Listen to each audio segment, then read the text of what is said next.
ओम सूर्याय नमः। ओम मातृदेवो नमः। ओम पितृदेवो नमः। ओम गुरुवे नमः। गुरुर्ब्रह्मा गुरुर्विष्णु गुरुर्देवो महेश्वरा गुरुर् साक्षात् परम ब्रह्म तस्मै श्री श्री गुरुवे नमः। एक सुंदर कार्तिक की सुबह में आपका अभिनंदन करता हूँ, स्वागत करता हूँ। आज फिर मेरा दिनचर्या अपने क्रम पे आ गई और मैं सुंदर तरीके से अपनी सारी साधना आराधना करके आप सबके साथ संवाद करने के नशे से एडिक्ट होके फिर आ गया। साथियों, सुख दुख से बात हमने आगे बढ़ाई, कैसे जीवन में वृद्ध अवस्था में, वृद्धावस्था, सीनियर अवस्था में जीवन को कैसे जिए। सच्चाई यह है कि ज्यों ज्यों आप वृद्ध होते हैं, ज्यों ज्यों समृद्ध होते हैं, त्यों त्यों आप अपने जीवन में आपके समस्याओं को निपटने की आपकी क्षमता आपके अनुभव के कारण बढ़ती है। लेकिन होता इसके विपरीत है। हमारे सारे अनुभव हमारे कुछ काम नहीं आते हैं और जब हम लोग उम्र के इस दौर में आते हैं तो अचानक अपने आप को असहाय समझते हैं। कहीं न कहीं हमारी प्लानिंग में, हमारे मैनेजमेंट में कमी रहती है और उस कारण से तन मन धन परिवार अध्यात्म के स्तर पे जो यात्रा हमें 50 साल के ऊपर जाके तय करनी चाहिए, उसमें कहीं न कहीं हम पिछड़ जाते हैं। ये ऐसा होता क्यों है? आज मैं इस बात पे चिंतन किया कि जीवन भर का अनुभव आपके काम क्यों नहीं आता और जीवन भर का अनुभव आपके जीवन को आगे बढ़ाने में मदद क्यों नहीं करता। एक छोटी सी कहानी से मैं आज की बात कहना चाहता हूँ। एक संत थे, बहुत जीवन में बहुत वैराग्य था, विवेक था, षड संपत्ति उनके पास थी, मुमुक्षु भी थे। ये साधन चतुष्टय कहा जाते हैं, इनके बारे में हम बात करेंगे। तो वो संत बहुत ही तपस्वी थे, अपने शिष्यों के प्रति बड़े मृदु भाव रखते थे। लेकिन उम्र का दौर था, उम्र होते होते जीवन में असहायता आती चली गई। असहायता आती चलेगी तो निवृत्त होने के लिए, जैसे मल विसर्जन करने या किसी और इस तरह के कार्य में जाने के लिए उनको अब किसी की मदद की जरूरत पड़ती थी। वो किसी मदद के बिना अपना ये निवृत्ति का कार्य कर नहीं पाते थे। गुरु जी के बहुत शिष्य उनके पास रहते थे, तो शिष्यों का आवाज़ लगाते कि आइए मेरे साथ कोई चले। लेकिन होता ये था कि आमतौर पे शिष्य आलस्य करते या कुछ भी करते, गुरुजी आवाज़ लगाते रहते और शिष्य आते नहीं। 5-6 बार आवाज़ लगानी पड़ती, तब कोई नमस्कार जी, तब कोई शिष्य आता और गुरुजी को निवृत्त करवाता। गुरुजी बड़े मनी मन परेशान थे, बड़े दुखी थे। लेकिन इस ऐसा अवस्था में किसको क्या कहें क्या नहीं कहें, भगवान से प्रार्थना करते रहते थे, हे ईश्वर, क्या अब इस तरह से मेरा अंत होगा? जीवन की सारी साधना तपस्या के दौरान क्या निवृत्ति के लिए भी मुझे किसी की आवश्यकता होगी? 2-4 दिन बाद देखते हैं गुरुजी की जो ही आवाज़ लगाते हैं, एक शिष्य तुरंत आ जाता है और उसको लेके निवृत्ति करा के अपनी जगह पे बिठा देता है। 1-2 दिन गुरुजी को बड़ा अच्छा लगा कि ये शिष्य कौन है जो मेरे रोज मुझे सेवा में लग गया है। लेकिन फिर गहराई से गुरु ने सोचा, गुरुजी के अंतर चक्षु जब खुले तो पता चले नहीं, ये मेरा शिष्य तो नहीं हो सकता, इसका तो हाथ स्पर्श कुछ अलग सा है। तो वो गुरुजी उससे पूछते हैं, भाई तू कौन है? मेरा शिष्य तो नहीं है, तुम किस लिए मेरी इतनी सेवा कर रहे हो, निवृत्ति जैसे काम कर रहे हो? और जब गुरु के अंतर चक्षु समझते हैं तो उनको पता चल जाता है कि स्वयं ईश्वर आकर के उनको निवृत्ति का कार्य कराते हैं। और गुरु बड़े संकोच में, बड़े शर्मसार हो जाते हैं कि स्वयं ईश्वर आकर के मुझे निवृत्ति का कार्य करा रहे हैं। तो ईश्वर से कहते हैं, मुझे पता चल गया आप स्वयं ईश्वर है जो मेरे शिष्य के रूप में आके मुझे निवृत्ति का कार्य करा रहे हैं।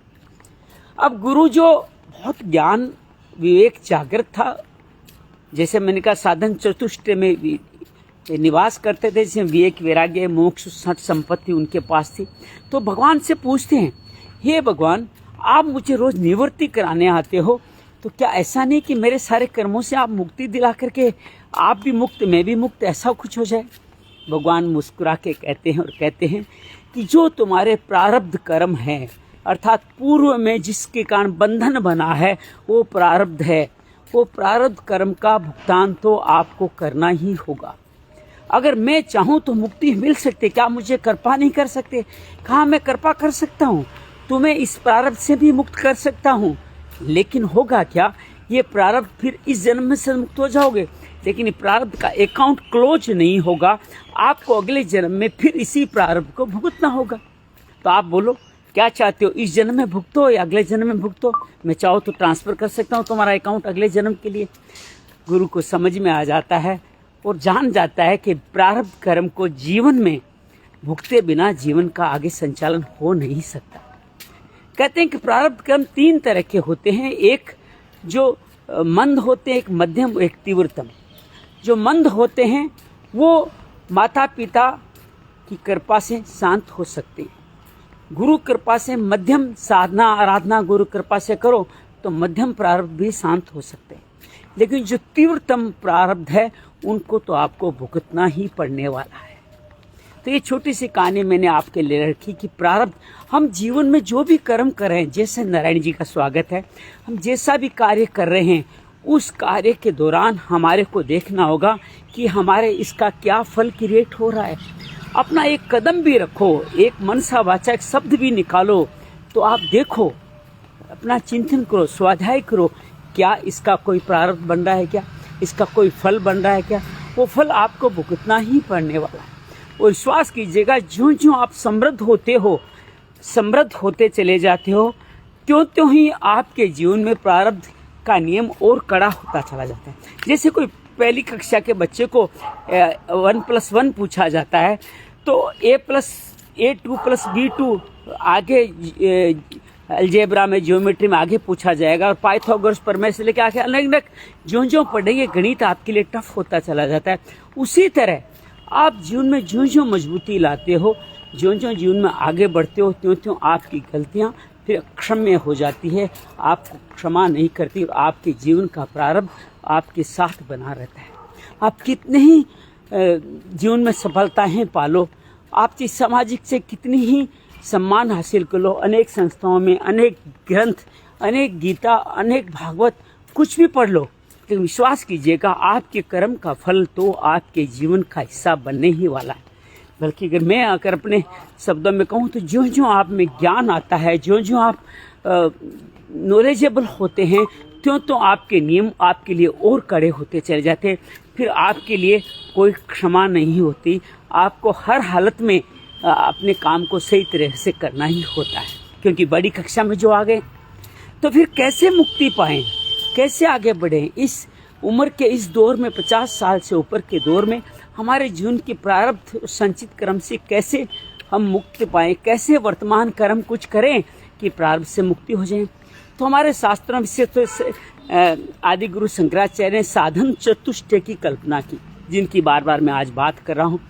जैसे एक दिन हमने षड रिपु की बात की थी, 6 दुश्मनों की बात की थी, जिसके बारे में एक बार फिर याद दिला दूं। काम, क्रोध, लोभ, मद, मोह और मात्सर्य, ये जीवन में हमारे को नीचे गिराते हैं और हमारे जीवन को तकलीफों में लाते हैं।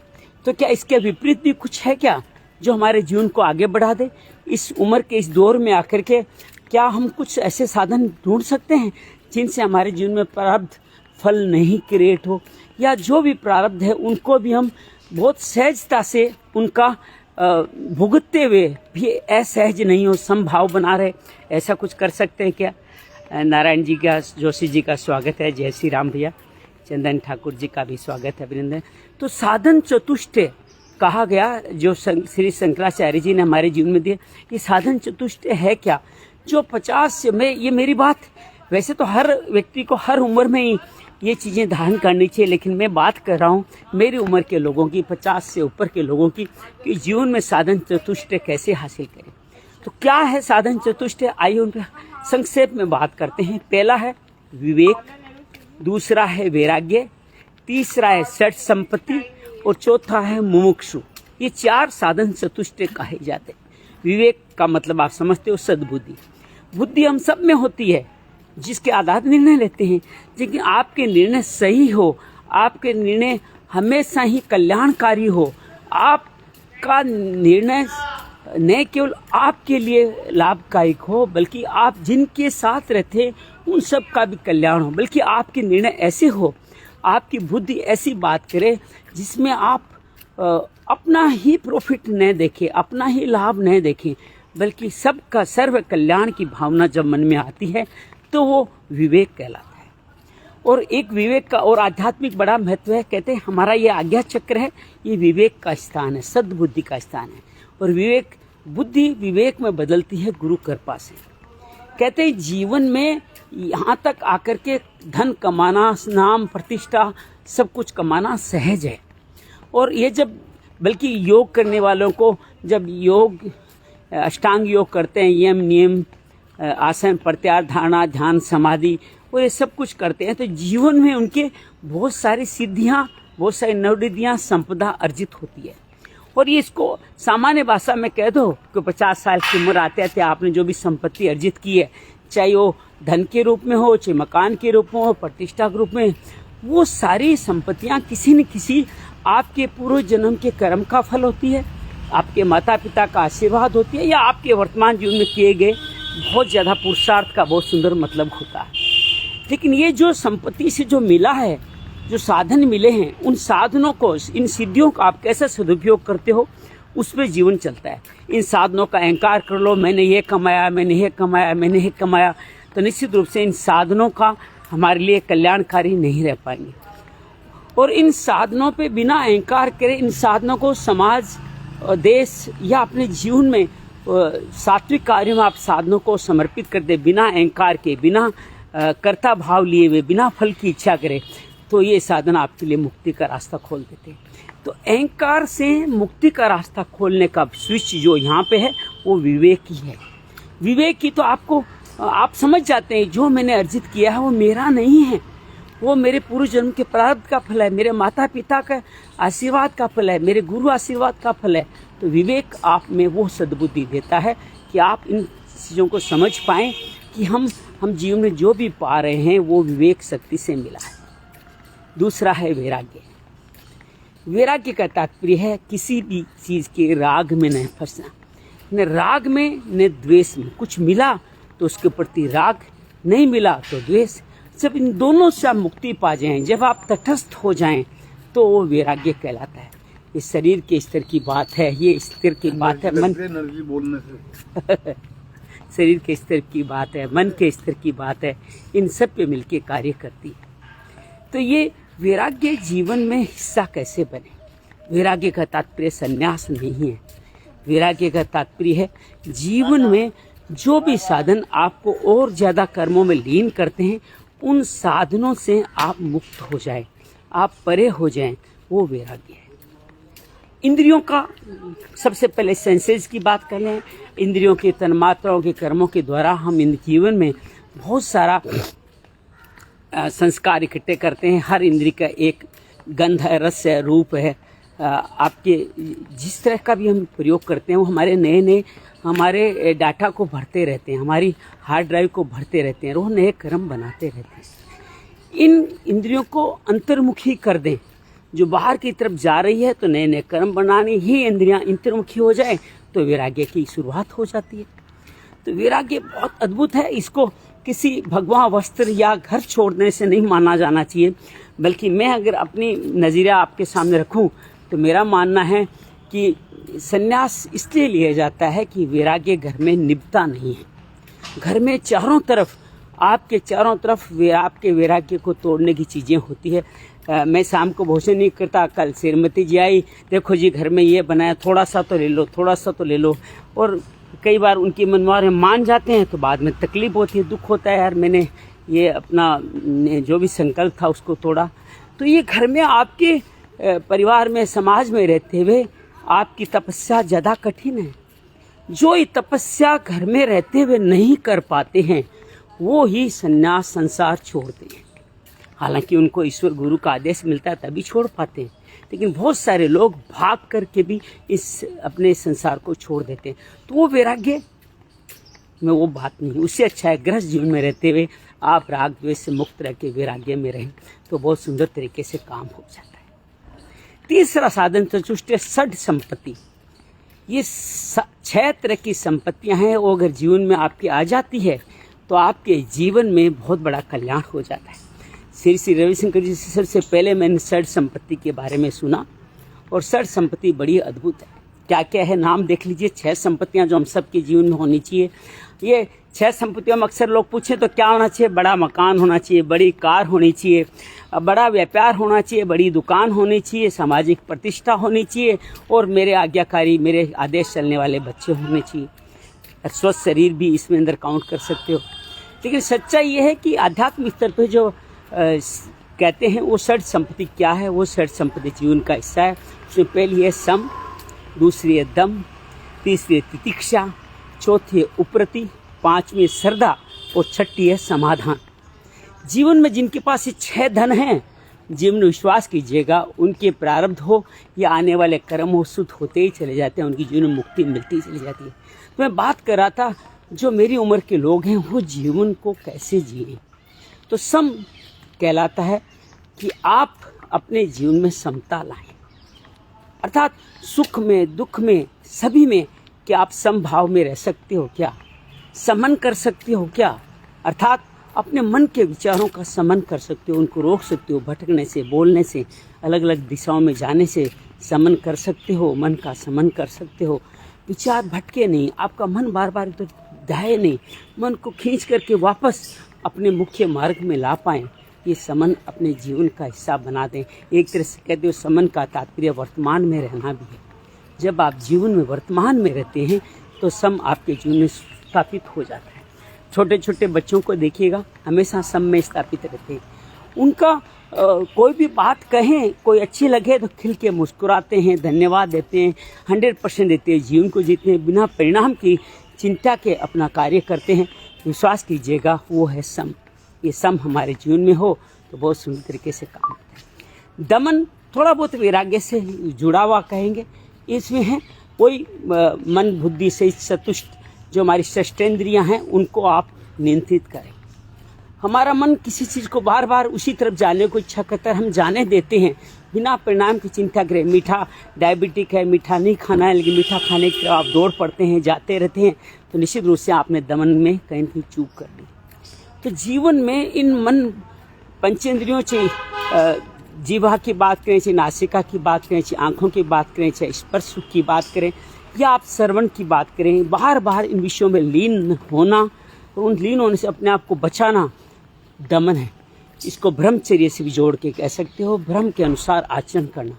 अपनी आपकी इंद्रियां शुभ देखे, शुभ करे, आप देखो वो शुभ हो, आप जो सुनो वो आपका जीवन का कल्याणकारी हो, आपके मुंह से जो वाणी निकले, जो आप कुछ जीवन में खाएं, जो टेस्ट लें, कुछ स्पर्श करें, वो सब के सब कल्याणकारी कैसे हो।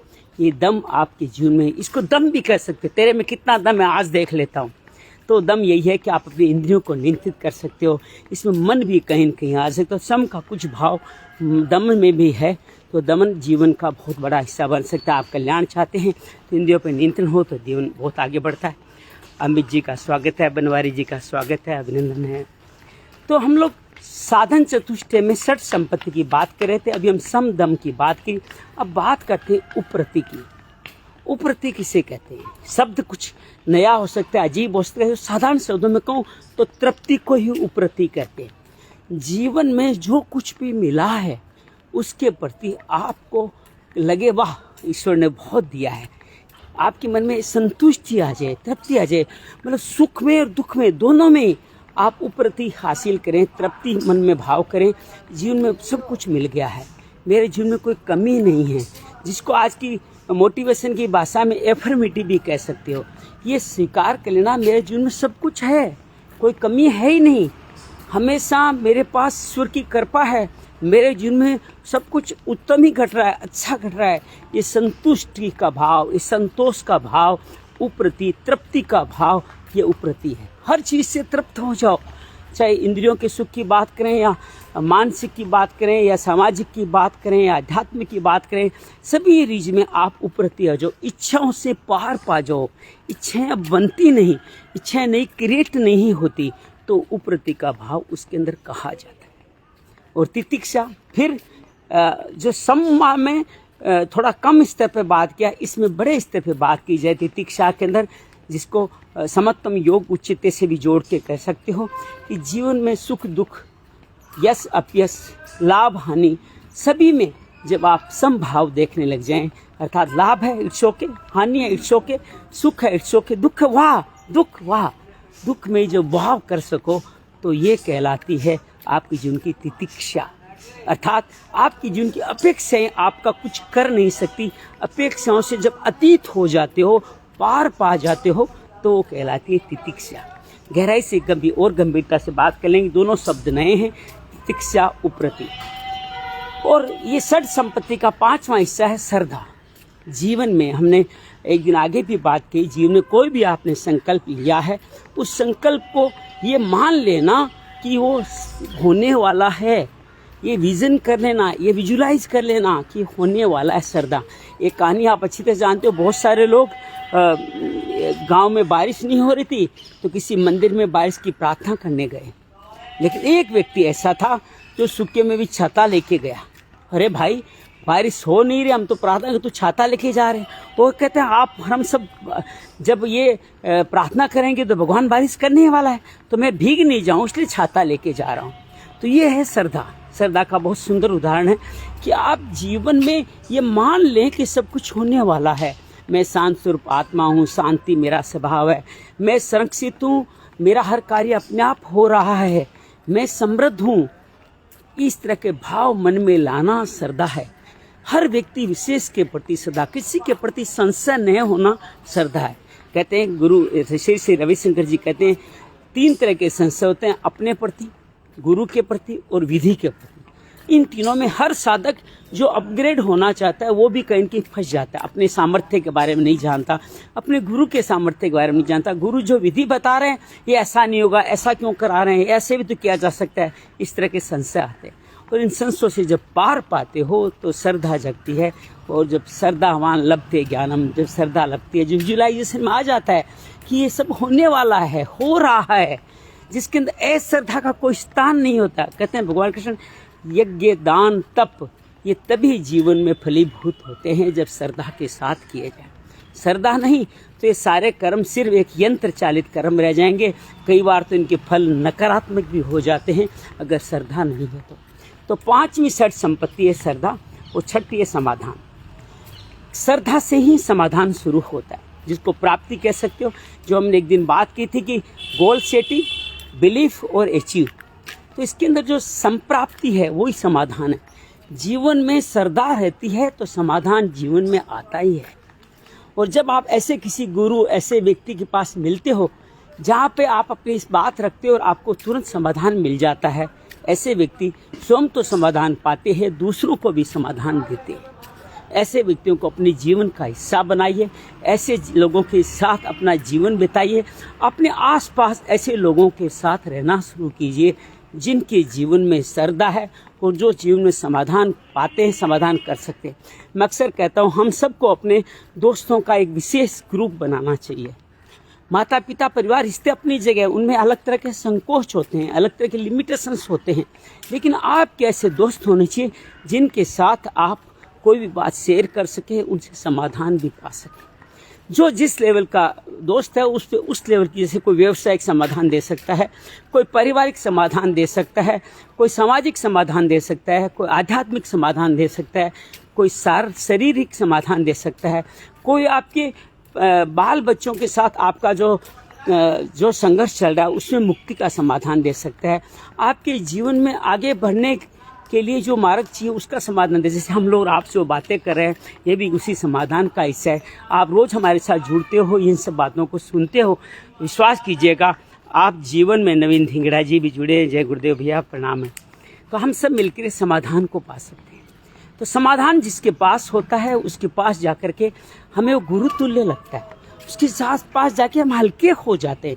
आप याद, ये समाधान जिसके पास है उनके पास जाना आपको बार बार अच्छा लगेगा, वहाँ जाकर के आपको लगेगा जीवन में कुछ मिल गया है। तो ये षड संपत्ति याद रखिएगा, सम, दम, उपरति, तितिक्षा, श्रद्धा और समाधान। साधन चतुष्टय के तीसरे भाग में 6 भाग, सब भाग भी किए गए। और चौथा जो साधन का है वह मुमुक्षु। जब आप श्रद्धा, समाधान, सम, दम सबसे पार आ जाते हो, विवेक वैराग्य जीवन में आ जाता है, तो आपके जीवन में मुक्त होने की इच्छा ही मुमुक्षु कहते हैं। जैन धर्म में, बौद्ध धर्म में इस शब्द का बहुत बार बार इस्तेमाल किया जाता है। तो हम जीवन में मुक्ति के लिए तैयार हैं? मुक्ति के लिए तड़फ है क्या? मुक्ति के लिए आगे बढ़ने का रास्ता है क्या? ये विवेक से आगे बढ़ता है। विवेक वैराग्य सम दम सब घट जाता है तो मुमुक्षु का भाव मैच्योर होता है। मुमुक्षु के मन में मुक्त होने की भी इच्छा नहीं रहती है, बस हो जाता है, अपने आप घटता चले जाए। इट्स बीइंग नॉट डूइंग, ये करने से नहीं होता। और मुमुक्षु बन करके अपने जीवन में आप बहुत सुंदर तरीके से आगे बढ़ सकते हैं। तो मुक्त होने का भाव, मुझे कुछ किसके लिए मैं इस दुनिया में, इसको एक भाव में कहूँ तो मैं इस दुनिया में आया क्यों हूँ, ये सवाल जब आपके मन में आने लग जाए तो आप मुमुक्षु के भाव में स्थापित हो गए। अर्थात हम इस जीवन में, मेरा जन्म क्यों हुआ है? क्या मेरे 2-4 बच्चों को पालन करने के लिए हुआ है, या मैं अपने जीवन में कमाई करूं, नाम प्रतिष्ठा करूं, उसके लिए हुआ है, या मुझे शरीर इसके लिए मिला है कि बाकी 85 लाख योनियों में, 85,93,999 योनियों में तो हर बार आपको भोग के लिए ही जीवन मिलता है। मुक्ति के लिए जीवन सिर्फ मनुष्य शरीर में मिलता है। ये भाव जब आपके मन में आ जाए, मुझे जन्म क्यों मिला है, विश्वास कीजिएगा वही मुमुक्षु का भाव है। मैं कौन हूँ, मैं कहाँ हूँ, मैं क्या कर रहा हूँ। जब इस तरह के सवाल आपके जीवन में आने लग जाते हैं तो विश्वास कीजिएगा आपके अंदर मुमुक्षु का भाव जागृत हो जाता है। मुक्ति का रास्ता वहीं से खुल जाता है। जब ये सवाल मन में आता है कि मैं सब ये क्यों कर रहा हूँ, किस लिए कर रहा हूँ, मेरा जन्म क्यों हुआ है, जब इस कारण को समझने लगते हो, मुक्ति के भाव अपने आप आने लग जाए तो समझो मुमुक्षु का भाव आ। तो ये थी आज हमने बात एक महाराज जी की कथा से शुरू हुई। हमारी जो उम्र, इस वय वर्ग के लोग कैसे जीवन में आगे बढ़े, कैसे साधन चतुष्ट हो, कैसे महाराज जी इस माध्यम से हमने कहानी के माध्यम समझा कि प्रारब्ध जीवन का हिस्सा है, उनसे आप पार नहीं पा सकते। उनको अगर किसी ने आपको शॉर्टकट दे भी दिया तो भी आपको अगले जन्म में फिर प्रारब्ध को भुगतना पड़ेगा, उसको बाईपास किया नहीं जा सकता। तो इससे प्रारब्ध को भगवान भी आप कृपा से बाईपास नहीं हो सकते। आपको अपने कर्म करते समय ही देखना होगा, कर्म फल में न जुटे, अकर्ता भाव रहे। और विश्वास कीजिए कर्मों के फल का त्याग श्रेष्ठ त्याग गीता में बताया है। अगर ये आप करते हैं तो जीवन में प्रारब्ध आपको तकलीफ नहीं देंगे। उसके बाद में साधन चतुष्ट की बात की। साधन चतुष्ट है जिसके अंदर पहला है विवेक, दूसरा वैराग्य, तीसरी षड संपत्ति और चौथा मुमुक्षु। षड संपत्ति में हमने देखा सम, दम, उप्रति, तितिक्षा, श्रद्धा और समाधान। उम्मीद आज का ये वक्तव्य, आज की संवाद, आपकी बातचीत आपको अच्छी लगी है तो कुछ आप लिख करके भेजिएगा।